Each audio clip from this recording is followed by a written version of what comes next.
Bueno, continuamos las ponencias con Pedro José Martínez Plaza. Pedro José es doctor en Historia del Arte por la Universidad Complutense de Madrid, tiene máster en Tasación de Antigüedades y Obras de Arte por la Universidad de Alcalá de Henares y máster en Estudios Avanzados en Historia del Arte por la Universidad Complutense. Desde 2010 se encuentra vinculado al área de pintura del siglo XIX del Museo del Prado, donde ha participado en diferentes proyectos. El último creo que viene desde Shanghái, ¿verdad? Desde hace pocos días. Sus líneas de investigación se centran en el siglo XIX en España, especialmente en el estudio del coleccionismo y del mercado artístico, y entre sus publicaciones y colaboraciones podemos destacar, por ejemplo, el coleccionismo de pintura en Madrid durante el siglo XIX, o ahí tenemos otro de sus libros, es Ellas siempre han estado ahí, Coleccionismo y mujeres, del año 2020. Ha visitado este archivo en varias ocasiones desde el año 2015 y hoy nos hablará sobre el coleccionismo durante el siglo XIX y sus fuentes documentales en los archivos nobiliarios. Gracias, Pedro. Esta investigación sobre el coleccionismo forma parte de mi tesis doctoral titulada El coleccionismo de pintura española en Madrid en el siglo XIX, que se defendió en la Universidad Complutense de Madrid en 2016 y en la que, bueno, asunto en el que he continuado trabajando. Eso es parte de otra investigación posterior que me volvió a traer a este archivo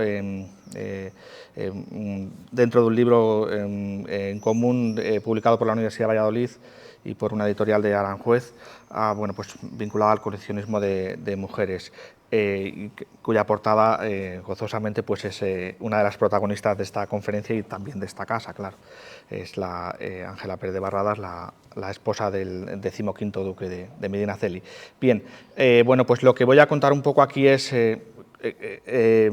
cómo desde mi investigación en el fundamentalmente centrada en el coleccionismo y el mercado artístico en el siglo XIX y principios del XX, cómo me he servido a lo largo de estos años, desde el 2012 que yo comencé a investigar sobre estos asuntos y hasta la actualidad, cómo me he servido de los diferentes archivos nobiliarios. Bien, y ha coincidido esto, y esto es simplemente un guiño, bueno, una especie de guiño curioso, porque ha coincidido esto con el trabajo con el que estoy ahora, que tiene poco que ver con esto realmente, que es la edición crítica de los diarios de Federico de Madrazo, que ustedes saben que fue director del Museo del Prado en 2 ocasiones, y bueno, pues editando hace poco, ya cuando estaba organizado el programa, vi que Federico en una ocasión dice, he ido al archivo de Medinaceli, ¿no? Entonces, bueno, me resultaba curioso hacer esta especie de guiño como una especie de prólogo a esta intervención. Gracias. Bueno, pero también no solo era un guiño, sino que también nos sirve para reflexionar cómo este uso de los archivos como fuente documental pues también está y también forma parte del trabajo de muchos artistas durante el XIX. No voy a hablar de ello, pero quería también este pequeño descubrimiento, bueno, pequeña coincidencia, pues me llevó a incluirlo para reflexionar también sobre esto, es decir, los artistas también usaban, lógicamente con otro fin, los archivos, y ese fin era sobre todo pues la documentación, fundamentalmente documentación de carácter visual, ¿no? Vinculada a sus trabajos. Esto no es el archivo de Medinaceli, pero es el archivo de la Corona de Aragón, donde Federico en alguna ocasión, él o alguien cercano le copió unas miniaturas. Federico precisamente trabajó también en la ciudad de Toledo, como lo haría su hijo Ricardo, ya no solo en los archivos, sino bueno, pues, dibujando y documentando diferentes bienes o diferentes obras de arte con un carácter sobre todo documental, insisto, ¿no? Pues se dibujó, por ejemplo, en la Catedral de Toledo, tanto Federico como Ricardo, su hijo, etc. Bien, pero bueno, de lo que vamos a hablar aquí hoy, en realidad, no es de esa parte, sino de cómo los archivos nobiliarios de diferente tipo, aquí los he intentado dividir en 3 pequeños grupos, cómo me han servido a mí a lo largo de estos años y me siguen siendo de utilidad para mis investigaciones. Bien, lógicamente no están todos los que son, pero bueno, a lo largo de estos años yo me he servido del archivo de la Casa Ducal de Alburquerque, que está en el Castillo de Cuéllar, del Archivo Ducal de Alba, que está en Madrid, también del archivo del Instituto Valencia Don Juan, perteneciente en un primer momento a los condes de Valencia Don Juan, todos ellos los iré mencionando a través de algún documento. También la Fundación Tatiana, creada recientemente y a la cual no pude acceder en su momento durante la realización de mi tesis, porque bueno, pues precisamente se estaba ordenando en ese momento el archivo, pero que tiene algunos documentos también de interés. En Sanlúcar de Barrameda, no casualmente, es una ciudad con largo pasado histórico, por tanto, pues es sede de dos archivos, uno fundamental, uno de los archivos nobiliarios más importantes de España, creado por la anterior duquesa de Medina Sidonia, y otro que es el de los duques de Montpensier. Como ya saben ustedes, el duque de Montpensier fue el cuñado de Isabel II, por resumirlo de una manera muy sencilla. El Archivo Histórico de Viana, que aunque el título de Viana estaba también vinculado a Madrid, pero está hoy en Córdoba, y también me sirvió, lo veremos. Lógicamente el Archivo Ducal de Medinaceli, al que ya se ha aludido en la presentación de Teresa, y un archivo más complicado en cuanto a su acceso, al que yo no pude acceder en su momento, todavía lo sigue siendo, no es fácil acceder a él, que es el Archivo de los Duques de Villahermosa, que está en este pueblo de Zaragoza. Bien, pero aparte de eso, es decir, archivos con una ordenación y una catalogación normal, lógicamente por su volumen, también hay otros archivos familiares de menor calado o de menor envergadura, mejor dicho, porque sus fondos son más reducidos y porque en realidad no funcionan tanto como archivos en el sentido estricto de la palabra, que son el archivo particular, el de Cangas de Narcea en realidad está vinculado a los marqueses de Pidal, pero bueno, es un archivo que no tiene entidad suficiente, pero que recoge o ha recogido parte de la documentación de los marqueses de Pidal, de ahí que esté en Asturias. El archivo de los condes de Orgaz, que está en Madrid y que sigue en poder de sus descendientes. El archivo del conde de Campo de Alange, que lo mantiene el propietario o el titular del condado. El archivo particular de los duques del Infantado, en realidad, bueno, el de Campo Alange sí es cierto que está catalogado, está inventariado y es fácil acceder a él, muy fácil. También el de los marqueses de la Romana, es un archivo, es decir, que está ordenado y en el que es fácil encontrar la documentación y que son fácilmente accesibles. También los otros lo son, pero sí es cierto que todos tienen una ordenación actualizada, ¿no?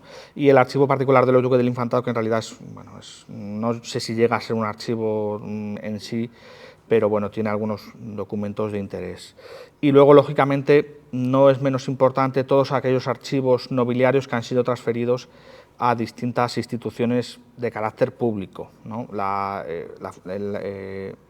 ejemplo, la Fundación Tatiana es una fundación de derecho privado y el Instituto Valencia Don Juan, ustedes saben que es una entidad privada, no tienen titularidad pública. Todos los que están en este tercer grupo sí lo son, ¿no?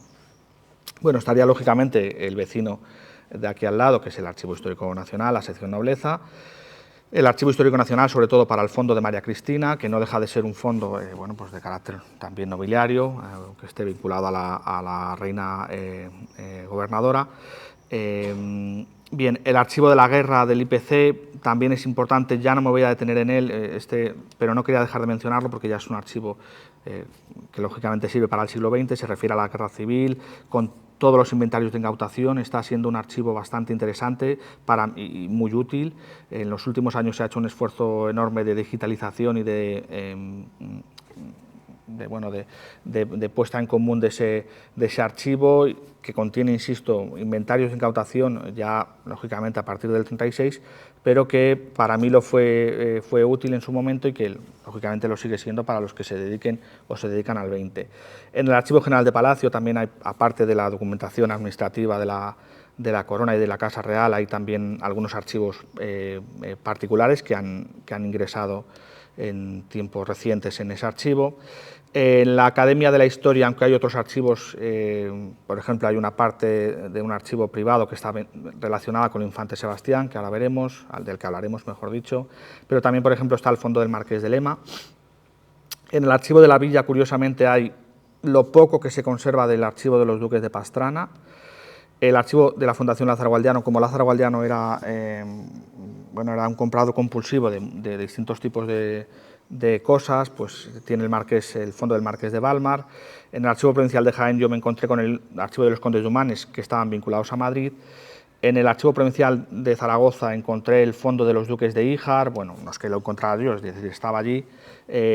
Fondo que curiosamente tiene alguna documentación vinculada con el segundo esposo de mi compañera de mesa, que es Luis León, que es el segundo esposo de la duquesa de Ñay Tarifa ya entonces, ¿no? En el Archivo General de la Universidad de Navarra, esto sí que fue un encuentro totalmente casual, se conserva el archivo de los Condes de Belle, luego hablaremos de por qué se conserva allí, es una donación muy curiosa, y en el Archivo Municipal de Écija se conserva otro fondo que también está vinculado a la casa de Medinaceli, puesto que es el archivo de los padres de la duquesa de Medinaceli, los marqueses de Peñaflor, que tenían predios y propiedades en Écija y que por tanto pues tiene todo el sentido del mundo que esté allí.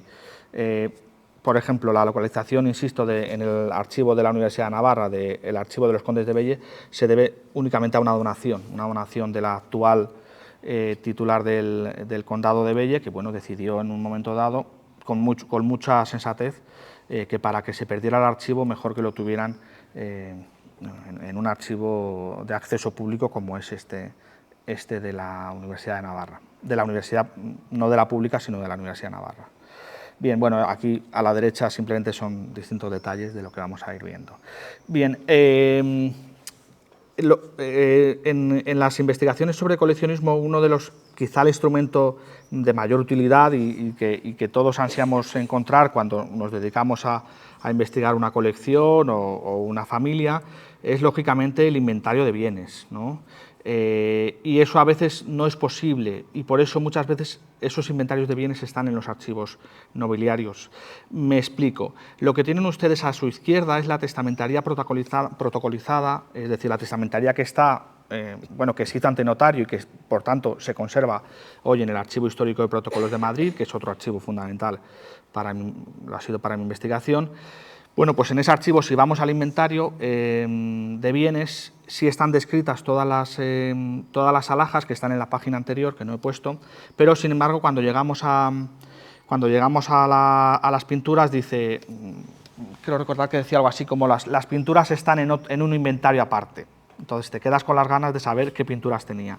Esto a veces, sobre todo cuando estamos hablando de burguesía y no de nobleza, o de nobleza cuyo archivo no se ha conservado por la razón que sea, pues es un punto final, es decir, es muy difícil reconstruir una colección cuando no tienes un inventario, cuando te tienes que basar en fuentes hemerográficas, etcétera, ¿no? Cuando las hay. Entonces, muchas veces el conocimiento de una colección puede terminar aquí, ¿no? Puedes irte al archivo de la guerra y si se conserva el archivo de incautación, puedes reconstruir la colección, pero bueno, en base a ciertas precauciones, es decir, estás hablando de 30, 40, 50, 60 años después, ¿no? Pero bueno, en este caso, por ejemplo, y por eso quería empezar aquí, tenemos el archivo nobiliario conservado ahora en Navarra, en Pamplona, donde se conserva ese inventario al que se alude en la testamentaría, ¿no? Por distintos motivos, muchas veces en los protocolos notariales, por motivo de espacio y de coste, pues no se incluye todo, y muchos de esos inventarios no incluyen, por tanto, o de esos protocolos notariales no incluyen el inventario, que en este caso está completamente desglosado con todo el detalle, con bastante detalle, no todo lo que podría ser, pero sí está bastante detallado. Pues está el inventario de la condesa de Belle, que fue una coleccionista a la altura de la aunque con un comportamiento diferente, pero a la altura de la duquesa de Medinaceli. Bien, lógicamente, como está muy de actualidad, antes lo he comentado con el ponente de la tarde, pues uno de estos inventarios son fundamentales, tanto para la investigación, pero también a otros niveles, ¿no? Si ustedes conocen ahora mismo la historia que hay en torno al Caravaggio, pues el primer documento en el siglo XIX donde se puede rastrear su presencia es en el inventario de Pérez de Castro, de Evaristo Pérez de Castro, inventario que yo acabé perdiendo, lo tienen ahora mismo en Italia porque se lo llevó una investigadora, se lo dejé y no me lo ha devuelto porque fue un inventario como que todo el mundo me pedía y al final digitalicé, pero a esta señora se le había dado en papel la copia que yo tenía y ya, pues ha acabado en Italia, ¿no? Da igual, es lo de menos. Pero bueno, lo que quiero decir es que hasta este punto son interesantes los inventarios. Esto es un inventario con relativa buena información. ¿A qué me refiero? Es decir, está el título y está también el autor, ¿no? No siempre están los autores y, lógicamente, esto puede parecer una obviedad para los investigadores que hay en la sala, pero debemos tomar siempre con mucha cautela la atribución que da en el inventario, ¿no? Es decir, es una atribución pues, que puede partir de muchos lugares, ahora vamos a ir viendo. A veces parte de catálogos manuscritos que ya tiene la propia colección nobiliaria, como en este caso, como Medinaceli, a veces parte del ojo, del criterio del que hace el inventario. En el caso anterior, quien hace el inventario es Carlos de Aes, que es un pintor, uno de los principales pintores españoles del XIX, especializado en paisaje, pero muy amigo de la condesa de Belle, por tanto es un inventario muy fiable, ¿no? Pero a veces no lo es tanto. Y a veces, además, se cometen errores. Por eso también quería traer este, no solo por la novedad y porque bueno, pues es relevante en cuanto al contenido que da, sino porque a veces el que hace el inventario o el que escribe directamente, el amanuense que escribe, puede confundir la pronunciación de los nombres extranjeros, en este caso el italiano, y a veces eso pues, puede generar ciertas dudas o ciertos problemas porque escribe diferente a lo que el otro le ha pronunciado, es decir, el que le está dictando el inventario. En este caso lo que ha escrito es Caravaggio, o Caravaggio creo que escribe, ¿no? Pero bueno, lógicamente en este caso no hay duda, pero sí es una prevención que hay que tener muy en cuenta siempre en los inventarios, ¿no? Es cierto que encontrarse inventarios con esta pulcritud y limpieza, inventarios que son muchas veces de trabajo, ¿no? Y que son diferentes a los catálogos manuscritos, lo vamos a ver ahora, encontrarse inventarios de esta limpieza no es fácil, ¿no? Para el 19, me estoy refiriendo lógicamente a este periodo muy concreto. Bien, bueno, en el archivo de los condes de Campolange, por ejemplo, están pues, esos típicos inventarios que uno va buscando en estos archivos nobiliarios, que no es la única fuente documental que venimos a buscar a los archivos nobiliarios, pero sí es quizá la más importante, ¿no? Bueno, entonces, aquí además tienen dos niveles, es decir, tienen, bueno, un nivel, me temo que no se ve demasiado, pero tienen un nivel con mayor descripción y un nivel más sencillo, ¿no? Lo bueno de algunos de estos inventarios, no siempre pasa así, pero lo bueno es que muchos de ellos son topográficos, es decir, van espacio por espacio, y eso también es muy importante. Hasta no hace mucho a esto no se le había concedido quizá la importancia que debía, pero la localización de las obras en un determinado espacio, la distribución de esas obras, juega un papel muy importante. De hecho, el Palacio Ducal de Medinaceli, por ejemplo, bueno, pues tenía una sala dedicada al Duque de Lerma donde colgaba el retrato que hoy tiene el Prado, es decir, y en otra sala colgaban las pinturas de Lucas Jordán en torno a la Jerusalén liberada, es decir, y esto cuando es un inventario corrido sin más, como por ejemplo es este, pues es imposible, es decir, puedes deducir que por el orden de las pinturas van cambiando de sala, pero es muy difícil a veces llegar a saber eso, ¿no? Mientras que si estás en un topográfico no solo tienes esa información, sino que además la puedes interpretar porque, insisto, el despliegue de las colecciones siempre lo ha sido, es decir, lo sigue siendo, lógicamente, a nivel particular y a nivel público. El despliegue de las colecciones está vinculado siempre a un discurso, no es un despliegue sin más arbitrario. Entonces, entender ese discurso, es decir, en una colección nobiliaria siempre va a haber salas de retratos, etcétera, ¿no? Entender cómo se cuelgan esos retratos, si hay salas que tienen un nombre específico, como la sala del Duque de Lerma, que se llamaba así, etcétera. Eso es algo que solo lo dan, insisto, los inventarios topográficos. Perdón. Bien, bueno, y como lo he citado antes, vamos al inventario de la condesa viuda de Belle, que, como ya digo, hace Carlos de Aes con motivo del fallecimiento de la condesa, en 1871. Este inventario para mí fue muy relevante porque estábamos ante una mujer coleccionista de primera categoría, prácticamente desconocida, es decir, no se conocían, salvo las pocas menciones que había de ella en la prensa y en algunos catálogos de exposiciones antiguos, pero era interesante saber qué tenía, ¿no? y además cómo lo tenía distribuido. Esto también es muy importante en este caso. ¿Quién era esta mujer a la que voy a presentar brevemente para que entendamos? Esta mujer sabíamos que era, bueno, por las fuentes, sabíamos que había ayudado a Rosales en un determinado momento, bueno, en el momento del inicio de la carrera de Eduardo Rosales, que ya saben ustedes que es uno de los principales artistas españoles en el siglo XIX, pero también pensábamos que podía haber ayudado a otros, ¿no? El inventario nos ha dado esas claves, es decir, nos ha permitido conocer a qué otros artistas había ayudado. Todos son artistas de la generación de Rosales, todos son artistas que intentan, bueno, que consiguen implantar en España el realismo de corte extranjero, sobre todo aprendido por ellos mismos en Italia, y la lectura de ese inventario daba precisamente, bueno, pues daba el perfil de una coleccionista muy concreta, es decir, sabía muy bien lo compraba siempre artistas vivos, es decir, solo hay 2 obras de artistas fallecidos y son además estampas, no son pinturas. Por tanto, es una coleccionista, es decir, que protege solo a artistas vivos, a artistas contemporáneos, y que además el inventario ya te está indicando, si vas al final y ves que está firmado por Carlos de Aes, ¿no? Lo tienen ustedes, la firma de Carlos de Aes la tienen ustedes en el centro, pues ustedes, bueno, cuando uno va al inventario sabe que Aes debe tener cierta relación con la condesa, ¿no? Cuando vas leyendo el inventario, lógicamente puedes identificar que Aes es el artista principal, ¿no? No es Rosales como la bibliografía había dicho, sino que es Aes, Carlos de Aes o Carlos de Haas, si lo pronuncian en neerlandés. El principal artista, el que tiene más obras y el que, digamos, que hace obras específicamente indicadas o realizadas para la casa, para el domicilio particular de Josefa Marín. Bueno, pues en este inventario, lógicamente, pude también identificar qué estancias eran las principales, y una de ellas es precisamente esta primera.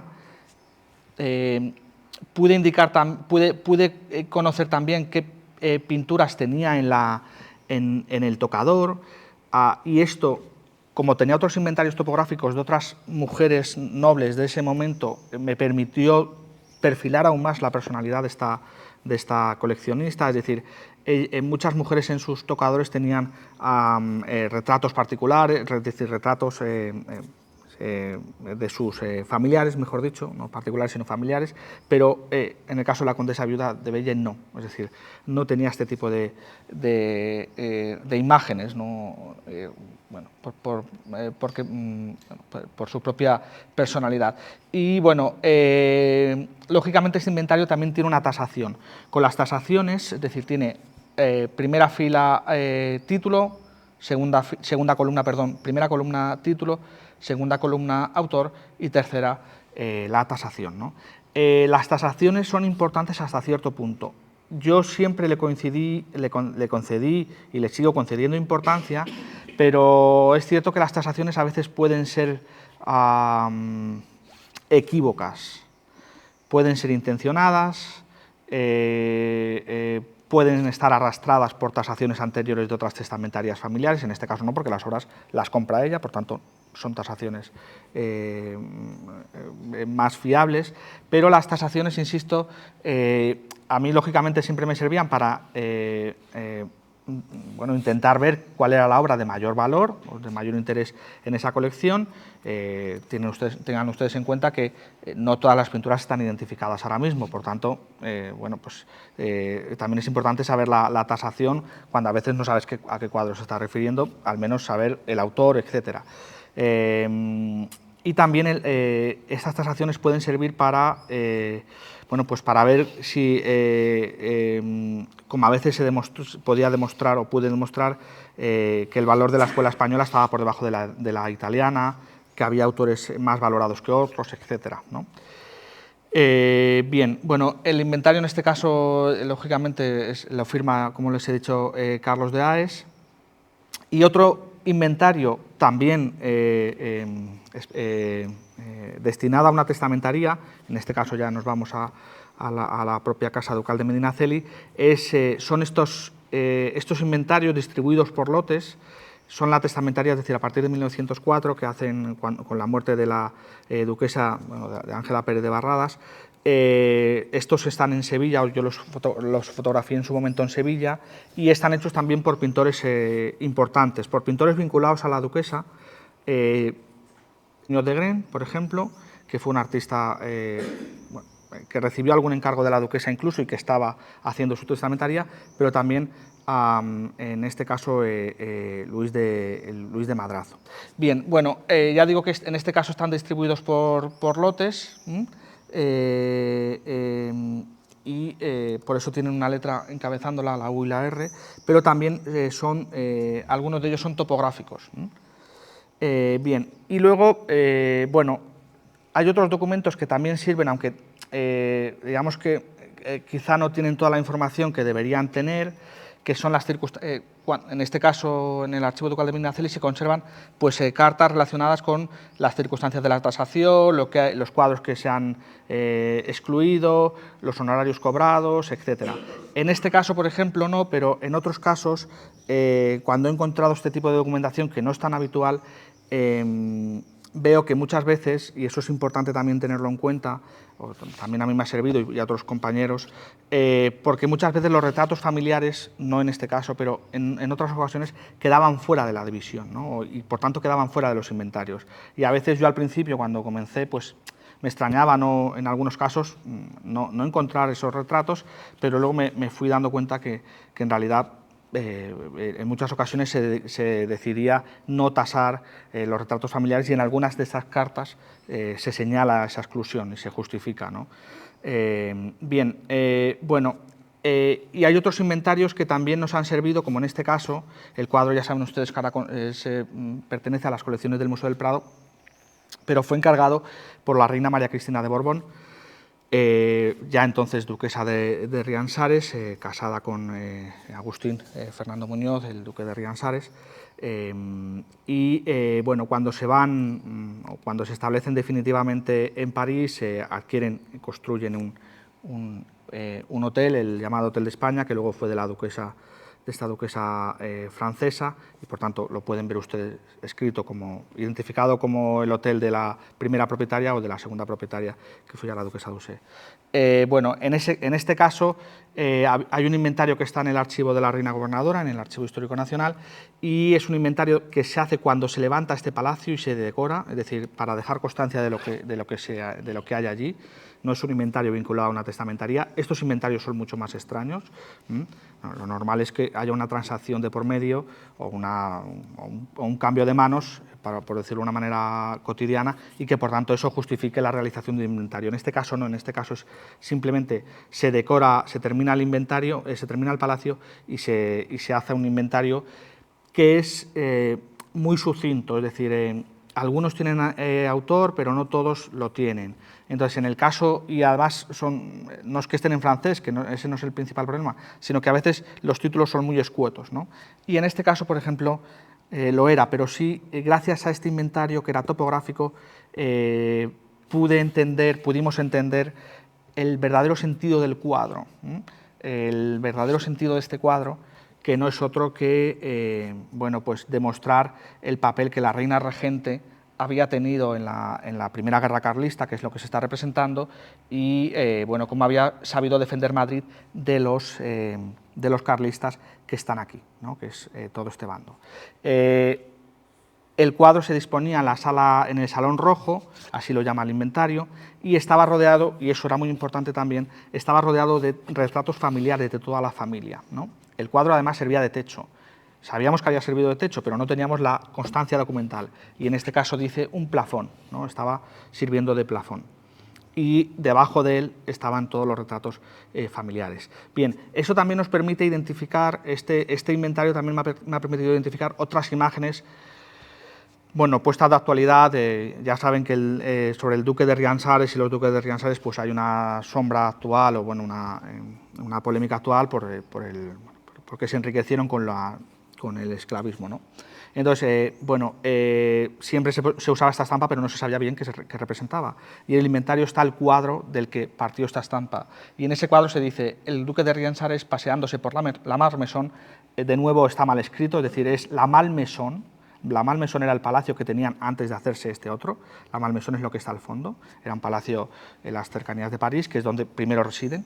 La Malmaison de París, al cual sigue un negrito con un gabán en la mano, ¿no? Es decir, ya teníamos cuándo se había hecho el cuadro, es decir, durante esa estancia y lo que significaba en realidad, ¿no?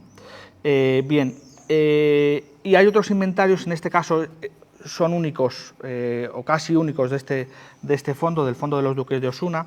Ya saben ustedes que la familia ducal de Osuna tuvo que vender todas sus propiedades en 1896 por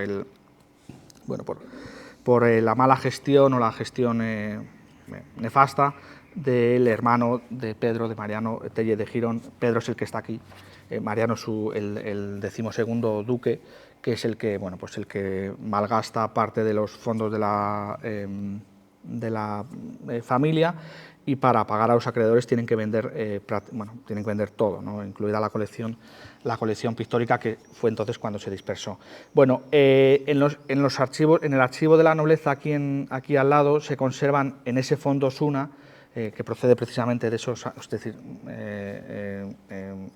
se desvincula de la familia a partir de 1896, se conservan numerosos inventarios que también fueron muy relevantes para entender la personalidad de Pedro Tellez de Girón, del 11º duque, y entender cómo en realidad parte de la reordenación de la colección de los Osuna en el 19 y parte de la concentración patrimonial en Madrid había sido obra suya. ¿Qué son estos inventarios y por qué sabemos esto? Porque esos inventarios en realidad se levantan en las distintas propiedades y distintos palacios que tenía la familia a lo largo de la geografía española, y ahí vemos que se levantan esos inventarios que luego son seguidos o están acompañados de cartas y de otros inventarios posteriores, porque se quiere concentrar en Madrid el principal patrimonio pictórico, sobre todo de la familia, ¿no? Entonces, este está vinculado al Palacio del Infantado en Guadalajara, donde había una buena colección de la familia, y hay otros inventarios iguales en Gandía, etcétera, ¿no? Son inventarios más o menos, quizá menos prolijos de lo que uno desearía, pero son inventarios más o menos útiles para saber o identificar muchos de estos cuadros, ¿no? Y hay otro inventario, hay muchos inventarios vinculados al infante Sebastián. Por suerte el fondo familiar o personal del infante Sebastián, que también está vinculada a un hecho complicado, que es la incautación de todos sus bienes en 1835, puesto que él se declara carlista. De hecho, está representado el infante Sebastián, simplemente para hacer una alusión. El infante Sebastián está representado aquí, para que vean ustedes cómo la rencilla de familia, la rencilla no, era una cosa mucho más seria, pero está representado justamente aquí. Por la documentación de otro tipo sabemos que le dijeron a Fortuny que lo tenía que pintar con joroba, con chepa, porque el infante tenía cierta deformidad. Pues el caso es que en ese mismo momento, cuando finalmente se tiene que exiliar de España, se levantan una serie de inventarios con todo detalle, con una tasación, y inventarios que están entre los más prolijos también de todo el 19, ¿no? Entonces, en esos inventarios, lógicamente les he traído algunas referencias específicas a la ciudad de Toledo. En esos inventarios está identificado perfectamente el cuadro de la Ronda de Pan y Huevo, que ya saben ustedes que es de Tristán, el que se celebra ahora el centenario, y que está en el museo aquí en el Museo de Santa Cruz. Este inventario, junto con algunos inventarios que se hacen de María Cristina todavía aquí en España, justo antes de su exilio, insisto que están entre los más prolijos, distinguen de nuevo autores, asuntos y tasación sin incluir medidas. Esto a veces es un problema. Las medidas son bastante escasas muchas veces en los inventarios de pinturas. De hecho, son menos de los que nos gustaría, los que tienen medidas, ya sea en metros o en otro tipo de escala. En este caso son el autor con suficiente identificación, el asunto y la tasación, ¿no? Insisto que estos inventarios, tanto los de María Cristina como los del Infante, son sumamente cuidados, aunque, vuelvo a ello, no siempre tienen medidas. Bien, y en los archivos nobiliarios también hay, bueno, pues otra cosa que a mí me interesaba, al principio no me interesaba tanto, pero cuando he tenido que investigar más a fondo sobre, bueno, sobre alguno de los personajes, entiendan ustedes que la tesis que yo hice era una tesis coral, donde había que dibujar un mapa preciso sobre muchos coleccionistas, más de 140, entonces había unas autolimitaciones, ¿no? A la hora de investigar o de profundizar, por desgracia, en muchos de estos personajes, ¿no? Investigaciones posteriores me han permitido ahondar mucho más en ello, ¿no? Y es el caso de la duquesa. Una de las visitas aquí, lógicamente lo que quería era ver la biblioteca que ella tenía, ¿no? Bueno, y el tipo de lecturas que ella hacía, bueno, que al menos tenía en su biblioteca, ¿no?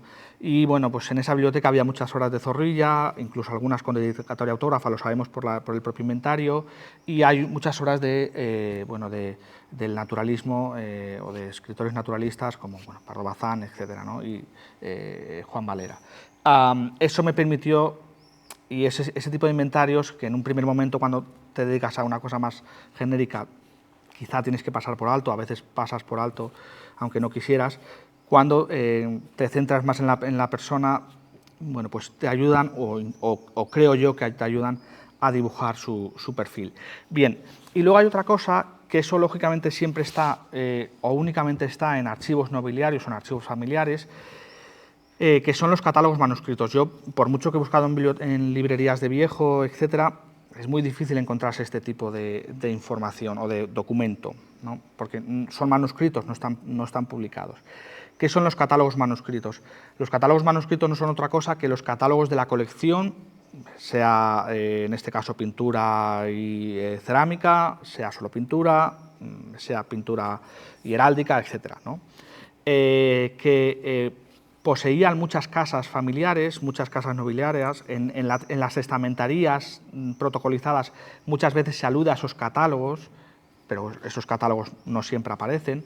Entonces, no son a lo mejor más de 10 los que yo he identificado a lo largo de estos años, pero sí es cierto que era una tendencia bastante frecuente desde, pues casi desde el principio, por eso les pongo el más antiguo que yo tengo, del siglo XIX, que es de 1831 y 35, y los hay hasta final del siglo, incluso a principios del siglo XX hay alguno, dentro de mi rango, insisto, ¿no? Muchos de estos catálogos manuscritos, o algunos de estos catálogos manuscritos, eran el primer paso para el catálogo publicado, ¿no? Cuando hacían un catálogo publicado, por ejemplo José de Madrazo, por ejemplo el Marqués de Salamanca, cuya colección procede de José de Madrazo, en ese caso ya había un claro interés de venta, o casi siempre. En estos dos casos, Madrazo y Salamanca, lo que quieren hacer con el catálogo es distribuirlo, llevarlo a los sitios principales para vender su colección, ¿no? Y eso me ha costado saberlo, o me ha costado llegar a esa deducción, pero a través de la correspondencia de los propios Madrazo, los hijos de José de Madrazo, bueno, pues parte de la correspondencia tiene este tono. Déjale el catálogo cuando vayas a Biarritz, deja el catálogo en el casino para ver si vendemos la colección, dale un catálogo a fulanito, llévate estos catálogos a Francia. Tienen la intención de, lógicamente son catálogos manuscritos con un tiraje muy corto, es decir, no sé si serían más de 100, eso no lo he llegado a saber, pero es decir, son catálogos, aunque sean impresos, bueno, con una tirada muy corta, ¿no? Pero precisamente la intención principal era difundir la colección con el objetivo de venderla. En este caso no, en este caso estos catálogos manuscritos que no sabemos o que nunca tuvieron, que no sirvieron de borrador para el catálogo impreso, el interés o la función era controlar la colección, es decir, saber lo que tenían, ¿no? Más o menos como el inventario de la reina María Cristina, pero en este caso son catálogos, porque hay una catalogación real, ¿no? Hay un interés de catalogar la colección. En el caso de José de Madrazo, que no he traído aquí porque bueno, está fuera, digamos, del interés de esta intervención, en el caso de José de Madrazo, ese catálogo publicado está precedido de unos cuantos borradores de catálogos manuscritos, que conservamos también en el Museo del Prado y que aparecieron en la casa de uno de sus descendientes.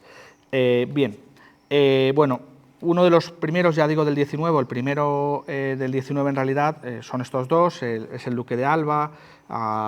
Ya saben que parte de la colección del Duque de Alba se hace en Italia. Es una cosa bastante engañosa, es decir, la colección actual de los Alba tiene parte de esas obras, parte de las obras que compró el Duque de Alba. No son obras heredadas, son obras compradas por el Duque de Alba, que se gastó la fortuna familiar o parte de la fortuna familiar en hacer su propia colección. Por ejemplo, la Virgen de la Granada que tiene el Prado en realidad no pertenecía a la familia, no era una obra de la familia, era una obra que el duque había comprado muy cara en Italia y que se trajo a España, ¿no? Entonces, insisto, muchas de las obras que hoy pensamos que son del legado familiar de los Alba, en realidad proceden de Carlos Miguel, del 14º Duque de Alba. Bien, quizá el catálogo manuscrito de mayor fama, y ahora explicaré por qué, ha sido el de Gaspar de Remisa. Me costó mucho acceder a él porque lo tiene la familia, solo conservan, parece que solo conservan este documento.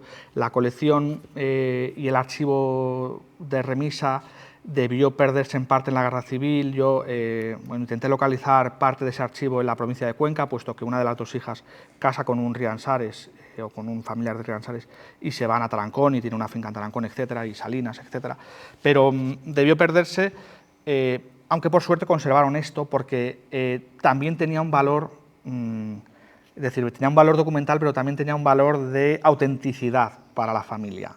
Es decir, en este catálogo sale este cuadro de Goya y ahora se dice que no es de Goya, pero en 1846, que es cuando se hace este catálogo, tiene esa atribución, ¿no? Es decir, para la familia tiene también ese valor casi notarial, ¿no? Y se ha conservado en muy buen estado. Y era un catálogo, insisto, muy conocido en el ámbito investigador, porque es un catálogo único en el sentido, es topográfico, de nuevo, es decir, está distribuido por salas. Ahora volveré a la imagen anterior. Y tiene un número currens, que es este de aquí, y ese número currens es el mismo que pintó Ceferino Araujo, que era quien hizo este inventario. Ceferino Araujo es, junto con Vicente Poleró y los Madrazo, una figura que está siempre ahí, es un pintor también, aunque de menor valía que los Madrazo, y está siempre en el ámbito del coleccionismo como proveedor, ¿no? Entonces, él hizo este catálogo y él o su ayudante pintaron en todas las obras de la colección, que son, no llegan a 400, pintaron este número con el MDR. Cada vez que salía una obra a subasta, la consulta era siempre, es decir, queremos saber cuál es la atribución, ¿no? Bueno, finalmente publiqué el inventario transcrito y anotado para facilitar la difusión, ¿no? Porque insisto que las obras del Marqués de Remisa siguen apareciendo en el mercado, cada año al menos una, ¿no? A pesar de que es una colección muy reducida, pero ha tenido mucha vida, ¿no? Entonces, es un inventario único en ese sentido, es decir, en ninguno más vamos a encontrar una correspondencia entre la obra pictórica y un número, pero luego es un inventario con muchos errores de atribución. Es decir, bueno, en este caso no hay duda que es Morales, pero Ceferino Araujo, que no era especialmente versado en la historia de la pintura, comete numerosos errores, ¿no? Y esos errores se han seguido, bueno, pues mucha gente se apoya en el inventario para decir, sí, pero en 1846 se decía esto. Eso siempre es complicado, ¿eh? Es decir, en 1846 el conocimiento que se tenía de Morales no es el mismo que se tiene ahora, por suerte, ¿no?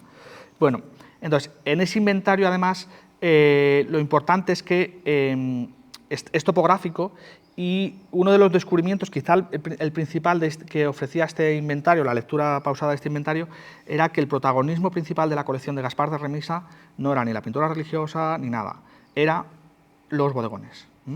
De hecho, algunos de los bodegones son los de mayor calidad, y tenía una sala con 30 bodegones, que no era el comedor, el comedor también los tenía, porque los comedores normalmente se decoraban con pintura de naturaleza muerta. Bien, y luego aparte, bueno, pues ese inventario tiene medidas, lo cual es, ya digo, muy extraño, pero nos permite ajustar mucho más las identificaciones. Y también bueno, las valoraciones. Las dos más valoradas eran dos de Murillo, una que tienen ustedes ahí y otra, bueno, que es otro cuadro, ¿no? Esos eran los de mayor valoración. Bueno, aquí en este caso es el número que procede de este Ecceomo que ahora está en Detroit y que cuando compraron me consultaron para que yo les hiciera la trazabilidad, vamos, la historia. Este catálogo tenía una tasación que no es lo habitual, pero otros catálogos manuscritos, los que hace Poleró, no la tienen, como a veces tampoco tienen medidas. Bien, entonces, de Vicente Poleró son numerosos, uno de ellos es el de la colección Pastrana. Ya saben ustedes que la colección Pastrana, gran parte de esa colección fue donada por la duquesa viuda de Pastrana al Prado, y en ese momento fue cuando debió llegar el catálogo, ¿no? El catálogo se hace en 1868 y es muy curioso porque, por eso he dicho antes lo poco que se conserva del archivo Pastrana, porque ya entonces me resulta curioso que Poleró, que había estudiado la colección, etcétera, tuviera dificultades para acceder al archivo, a los antiguos archivos, ¿no? Entonces él, en el prólogo que hace, en la introducción que hace del catálogo, dice: no he podido acceder a los archivos para conocer mejor o ajustar o afianzar más las atribuciones que hace, ¿no?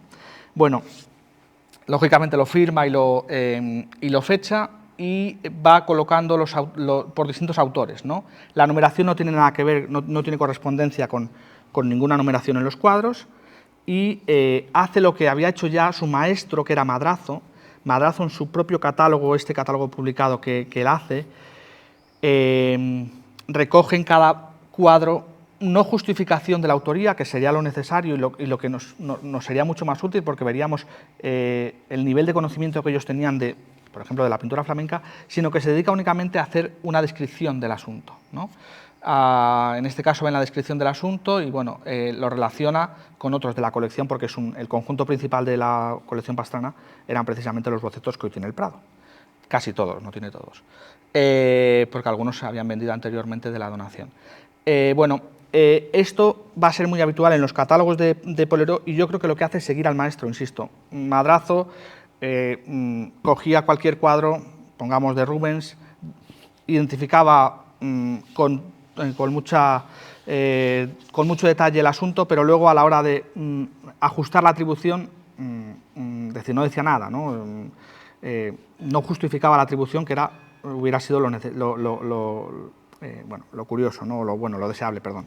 Bueno, otro catálogo que me encontré por una casualidad de la vida, que perteneció, lo tiene su familia, bueno, los descendientes, que perteneció al yerno de Gaviria, el actual Palacio Gaviria en Madrid, que ustedes conocerán, que es cualquier cosa menos... bueno, lo digo porque se dedica a ser alquilado para fiestas, etcétera, pero conserva mucha de la decoración original del 19, pues el marqués de Gaviria fue su yerno, ¿no? Entonces, el yerno lo que hace es decir: pues si mi suegro tiene si el padre de mi mujer tiene una colección, yo también, ¿no? Entonces, hace una colección de la que no conocemos nada, salvo el inventario, un inventario donde yo creo que Poleró, navegó entre lo que el coleccionista quería que pusiera y lo que era su verdadera profesión, que era catalogador, ¿no? Entonces, muchos los dejan como de escuela, ven ustedes escuela, etcétera, ¿no? Y de nuevo lo firma. Y otro catálogo, que es de estos mismos años, que es el que ya he mencionado antes, que es el catálogo del palacio, que luego que luego desapareció, que es el que estaba en Neptuno. Ahí lo ven ustedes por dentro, que es el catálogo de la colección ducal de Medinaceli, justo en 1877. En este caso, es también una descripción mucho más sucinta, con una numeración, etcétera, ¿no? Bien.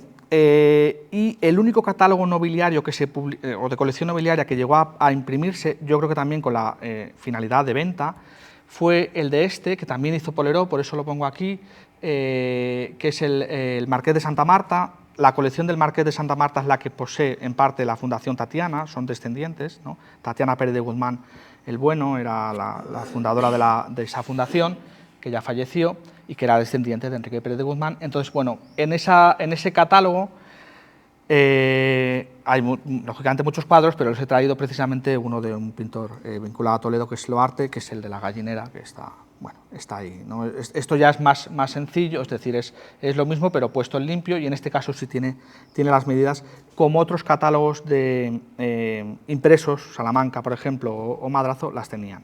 Bien, y luego hay otra cosa que abunda menos de lo que nos gustaría, lógicamente, a los que nos dedicamos a la pintura del 19 o al arte del 19, que es la correspondencia con los artistas. Aquí hay algunas cartas en el archivo, por ejemplo con Mélida, siempre vinculadas a la colección o más o menos vinculadas a la colección. Y en el caso del archivo Alburquerque hay una correspondencia, yo creo que selecta. No me cuadra que solo haya una carta de algunos artistas o dos. Hay correspondencia que debió ser más continuada en el tiempo, pero por lo que sea no se conserva completa, o pienso que no se conserva completa.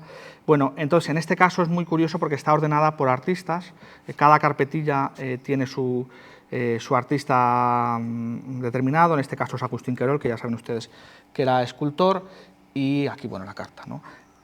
Ya digo que esta correspondencia yo no la he visto en otro lugar donde esté ordenada de esta manera, es una ordenación antigua, como ven ustedes por la letra de la carpeta, pero es más escasa de lo que desearíamos, ¿no?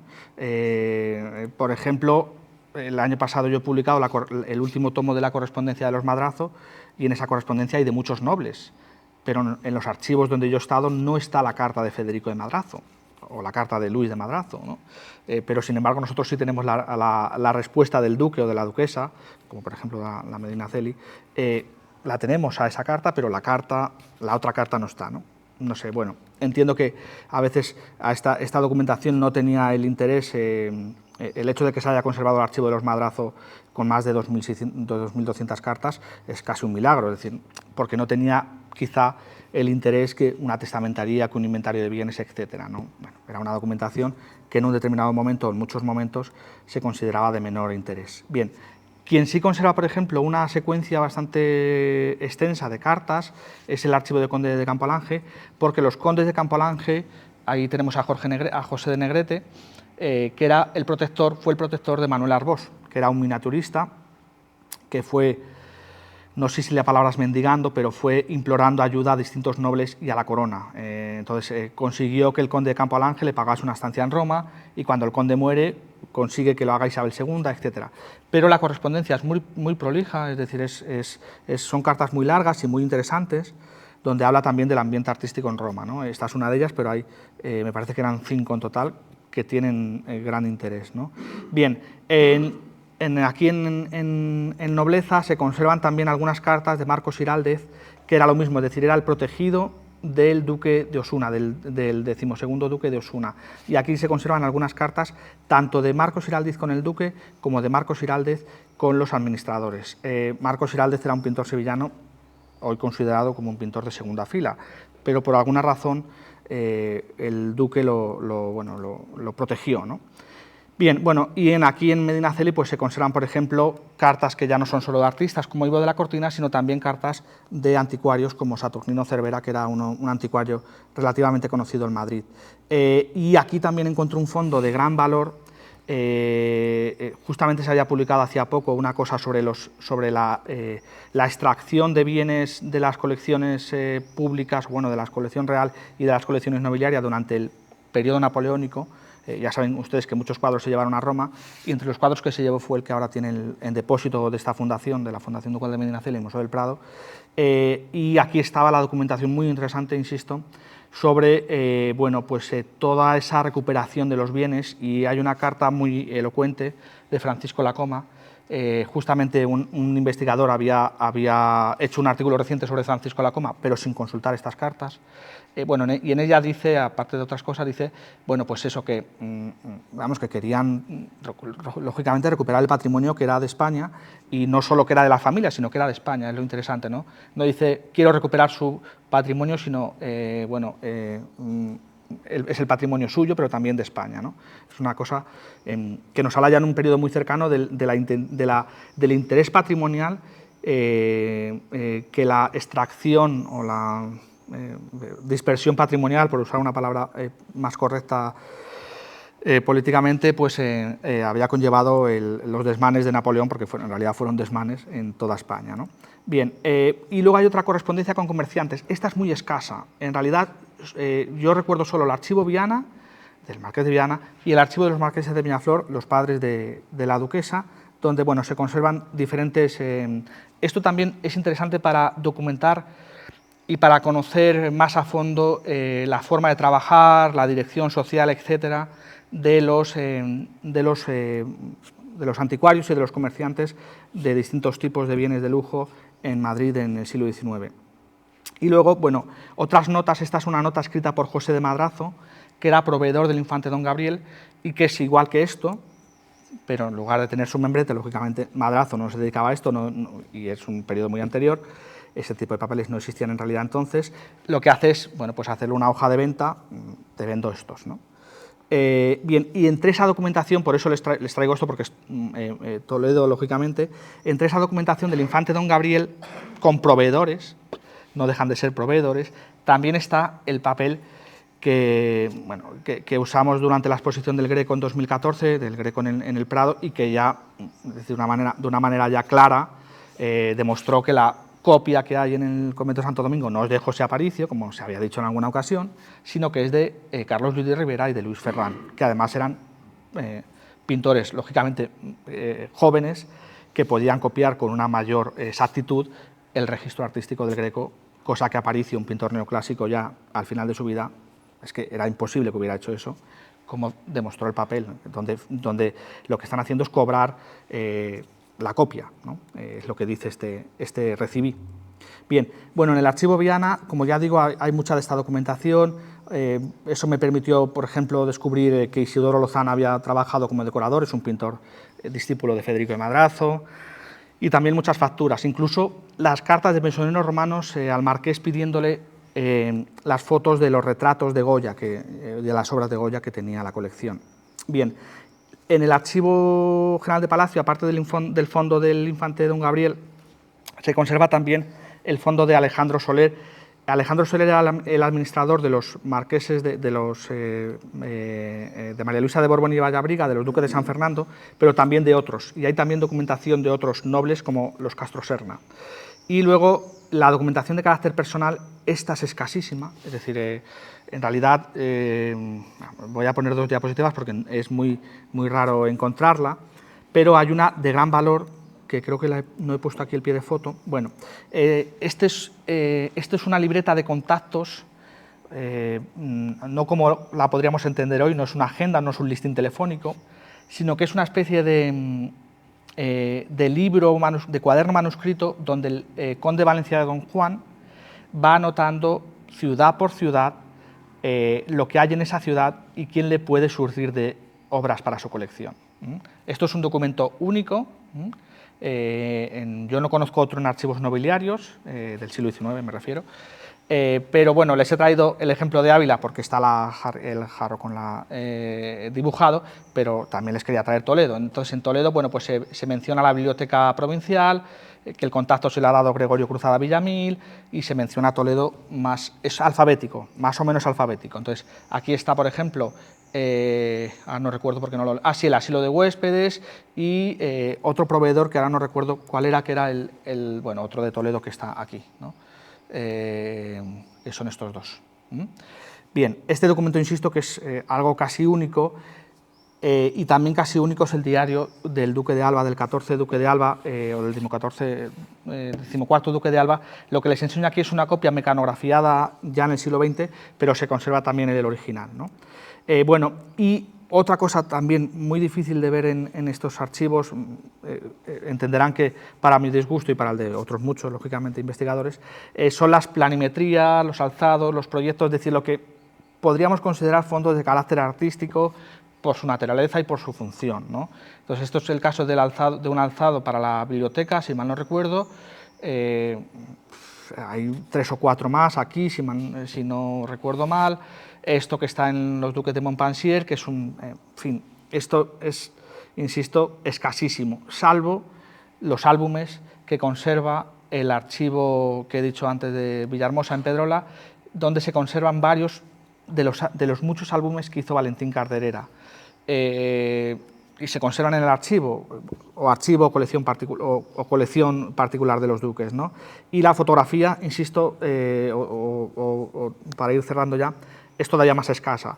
El hecho de que los descendientes de los duques de Bailén, no en su archivo, sino bueno, pues en una colección de uno de los descendientes, hayan conservado este álbum fotográfico, es la verdad fue para mí una sorpresa muy grata. Recuerdo perfectamente la visita de ese día y la sorpresa que me llevé al ver el álbum fotográfico, que es un álbum único, en el que bueno, pues, fotografían todo el palacio destruido, además tiene interés documental, no solo porque ya no exista, sino porque nos demuestra muy bien, aquí solo les he enseñado 2 ejemplos, pero nos demuestra muy bien la distribución de la colección, la decoración, etcétera. Estos álbumes son muy extraños también, quizá el de mayor valor por los fotógrafos, aunque este tiene un interés mayor por las razones que les he dicho, porque estos son reproducciones de cuadros, muchos de ellos ya identificados. Es el álbum que hace el masón y Reynoso, que poseen todavía los descendientes de los duques de Montpensier, y que bueno, pues es un álbum que se llama así, se llama el álbum Masón Reynoso, con numerosas reproducciones fotográficas de cuadros. Y que, para terminar ya y ajustarme exactamente al tiempo, ¿qué no encontramos en los archivos nobiliarios? Lo que les he dicho, álbumes, pero no tanto álbumes fotográficos como un tipo de álbum que se hacía mucho en el 19 y del que quizá les debería haber puesto un ejemplo para que me entiendan.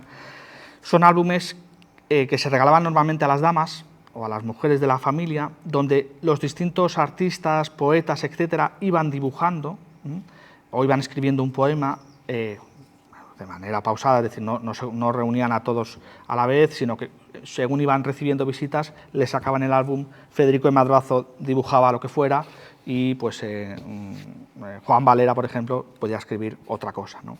Ese tipo de álbumes sabemos que existen, se conservan algunos, la Biblioteca Nacional conserva algunos, pero en los archivos nobiliarios yo no los he encontrado.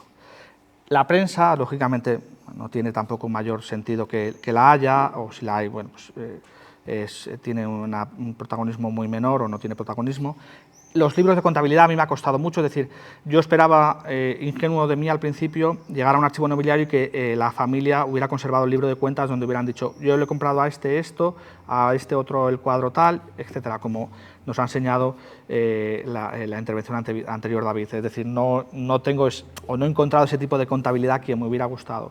Y tampoco, eso por ejemplo hubiera sido muy útil en el caso de Osuna, el registro de la almoneda, es decir, se hace una almoneda en 1896 y a veces cuesta saber dónde ha ido a parar la obra, dónde ha ido a parar el cuadro, ¿no? A veces nos tenemos que haber servido incluso o del catálogo que se publicó para la venta de los duques de Osuna o bien de la pegatina que tenían por detrás de la etiqueta. Ese tipo de documentación tampoco yo la he encontrado mucho, a lo mejor por incapacidad, no digo que no exista, pero quizá es lo que también puede dar personalidad a los archivos nobiliarios, ¿no? Que precisamente de este tipo de documentación carecen. Y también carecen, insisto, como he dicho antes, de la correspondencia de los artistas, o no encontramos, pues no sé, el año pasado yo creo que se publicaron del duque y de la duquesa, me parece que eran 6 o 7 cartas, 5, 6 o 7, de los dos, a Federico de Madrazo. No hay esa correspondencia aquí, no hay tampoco correspondencia de Luis de Madrazo, no hay de Antonio Muñoz de Gren. Es decir, es un tipo de documentación que por lo que fuera en un determinado momento se decidió que tenía menos interés, lo que fuera, ¿no? Bueno, y este es el repaso rápido, ajustado a 1 hora y 3 minutos, que les he podido hacer por mi experiencia, o sea, a partir de mi investigación, de mi experiencia, no sé si buena o mala, pero de unos cuantos años en los archivos nobiliarios y de lo que he podido ir deduciendo a través de estos años del tipo de documentación y de cómo yo he trabajado esa documentación para lo que me ha servido en mis artículos. Muchas gracias.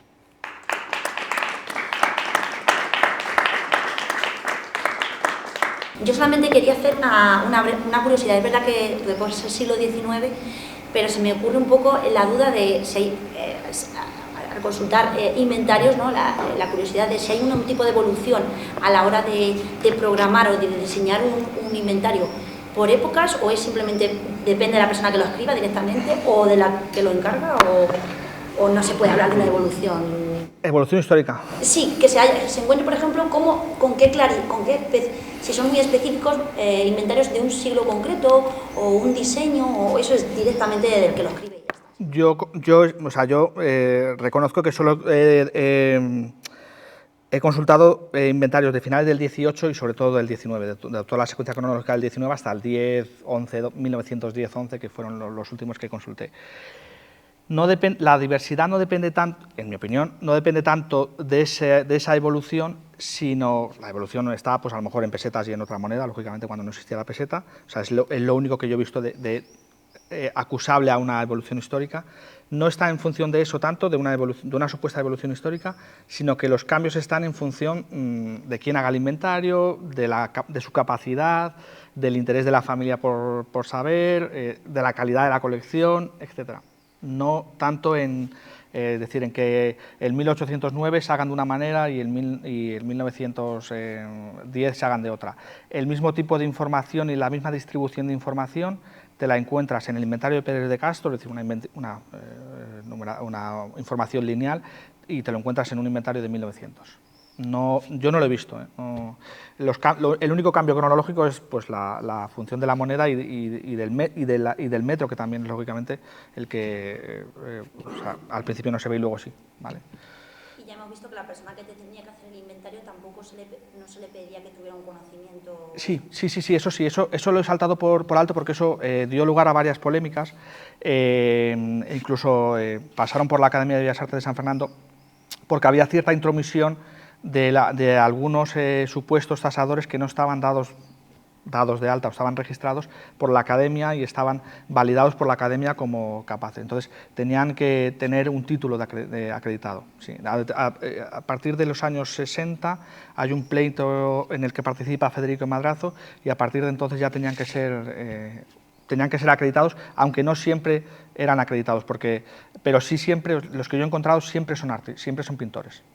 Normalmente pintores de historia. El caso de Aes es más particular porque, bueno, por la familiaridad o afinidad a la duquesa de Belley, a la condesa de Belley, pero normalmente eran pintores, no siempre importantes, es decir, Aes y Poleró, bueno, Aes sí es importante, pero Poleró no es un gran pintor, no es sobre todo restaurador, pero sí siempre tenían conocimientos de pintura, los de pintura, luego los de plata los hacían los plateros, etcétera, o sea, cada uno especializado en su ramo.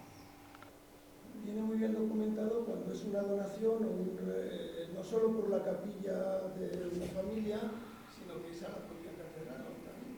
Ahí sí hay bastante relación en los archivos de las catedrales de la nobleza que aportan un cuadro o lo pagan entre varios, o a veces donaciones completas, ¿sabes? Eso sí hay. Y eso te has encontrado al contrario, has encontrado relación de familias que patrocinaban los cuadros para alguna catedral o algo.